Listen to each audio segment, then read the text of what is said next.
ஏமாச்சி அரசியல்னா சொகுசுக்கு இடம் இல்லைன்னு சிஎம் ஸ்டாலின் பேசியிருக்கிறாரே, அரசியல்னா அவ்வளவு கஷ்டமா என்ன? சரி, சிஎமோட ட்விட்டர் பாக்குறியே, ஒவ்வொரு நாளும் எவ்ளோ ப்ரோக்ராம்ஸ்ல கலந்துக்கிறாருன்னு பாத்தியா? சிலர்லாம் ஒரு நாள் டிராவல் பண்ணாலே 3 நாள் லீவ் எடுப்பாங்க. அவரு என்னடான்னா காலையில சவுத்ல ஒரு கிராமத்துல இருந்தா சாயங்காலம் நார்த்ல ஒரு கிராமத்துல இருக்காரு.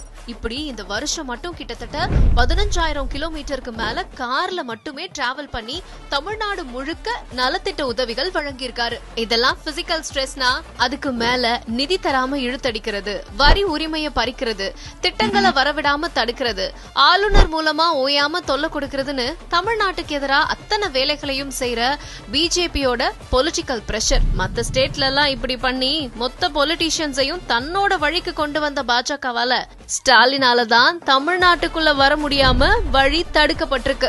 இப்ப சொல்லு, ஸ்டாலின் பாலிடிக்ஸ் எவ்ளோ டஃப்னு.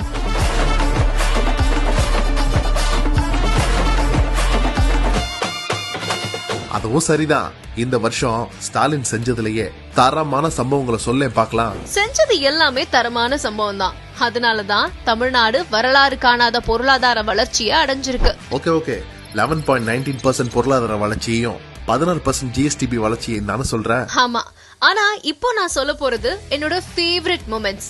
இந்திய துணைக்கண்டத்தோட வரலாற்றை தமிழ் நிலத்துல இருந்து தான் தொடங்கணும்னு சொன்னதோட இல்லாம சயின்டிபிக்கா அதை நிரூபிச்சு இரும்பின் தொன்மையை வெளியிட்டு ஒரு பேங்கரா தான் இந்த 2025 தொடங்கினாரு. ஆமா மச்சி, அதே மாதிரி அரிட்டாப்பட்டி மேட்டர்ல பிஜேபிய பின்வாங்கி ஓட வச்சதெல்லாம் வேற லெவல். என்ன தாண்டி என் ஊரை தொற்றா பாக்கலாம் மொமெண்ட் அது.